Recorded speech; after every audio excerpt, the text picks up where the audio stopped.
what can other nations on the continent learn from private sector foundation Uganda? Because if you travel to a lot of countries, I was in Malawi recently, they don't have a private sector, foundation as it is. They have the Chamber of Commerce and all of that. But listening to you, the role you are playing is so vital. What can other nations on the continent learn from you? And how can they do the learning? And once we think about that, with all that you are doing, poverty seems to be on the rise. So how do you link the two? I mean, you're doing so much with the private sector. Businesses seem to be getting a lot more from government in terms of the advocacy role that you're playing. But how come, and you mentioned you are a very educated population, but the youth still are struggling, at least having been here for over 6 years. Where's the dichotomy? Where's the link? I think that's so the women and youth issue first, yes, and then the African thing. I know it's a lot of loaded questions. Then we come to the employment side of it. Right. I think that one, of course, the fact that we've been growing. First of all, our philosophy is that we look at the business first. Right. A business must be successful. And for a business to be successful, there are basic tenets that must be managed. Number one, your financial situation, your management, your resource mobilization, and all the factors that pertain to creating a successful business. Right. Frugality, taxation, etc., etc. And is the business running on an opportunity, or is it, a wave? There's a tendency that people run into business before actually planning. So we believe that we must have a very successful business. But that business must be operating in a context of other businesses. Right. So that's why we encourage many people to be part of an association.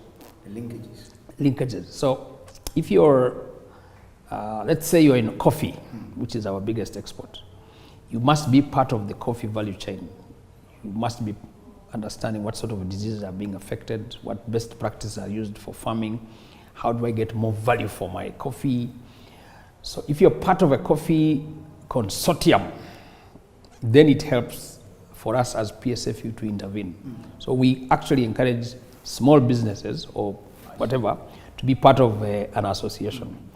Now, those associations then form part of a sector. So you have coffee here, cotton, sugarcane people, milk, dairy producers, poultry, who are part of an agriculture sector. So strong individual businesses, strong associations, strong sectors. When you have a strong private sector, then you have a thriving economy. Absolutely. So we go that way and backwards. Right. So a strong economy is based on a strong private sector. Strong private sector is based on a strong association. Strong association is based on a strong individual businesses. So that is the way we look at the context of intervention. So as PSFU, the reason we've been growing and where people can learn from us is based on those basic interventions. The strength of the individual, the association, the private sector, and then which translates into the economy, and then backwards. Right. Now, when the government wants to increase taxes, they would ordinarily go to organized businesses. So one of the challenges we've been facing is a lot of businesses which have been formal going into the informal, and so they are not traceable, there's no whatever. So those are basically the things we look at. But going into the next question, which is basically the African context. Absolutely. Is the need for African countries to work together. So if you look at the colonial times, essentially we had about 5 countries that came into Africa. So the British, the French, the Germans, Portuguese, and a few, maybe 1 or 2 few countries, the Spanish. What were they doing? That was the post-industrial revolution. They needed raw materials. So they came in here, introduced, crops that would feed into the industries back home. Now, for a long time, we have been surviving and in the thinking mode of the colonial and post-colonial era. Now, what has happened is there's been a distortion in the global economy. What do I mean by that? We went for a trade mission in South Africa at the beginning of the year. South Africa is 4 hours away from here. Right. And I went into a cafe and I asked for coffee.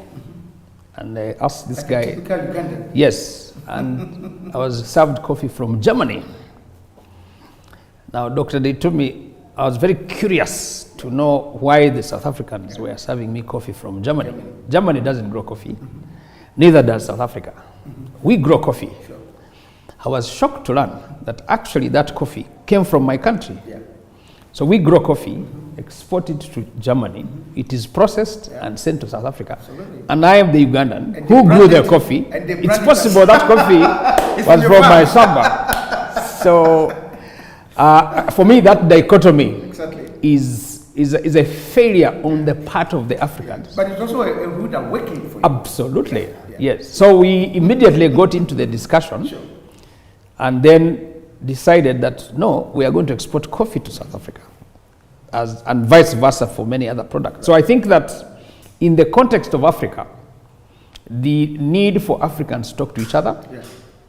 I guess we went to Ghana Right.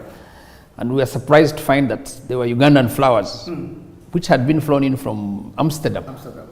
And they were grown from Uganda. And they were grown from Uganda, shipped to Amsterdam and brought. But therein lies issues of connectivity, air travel.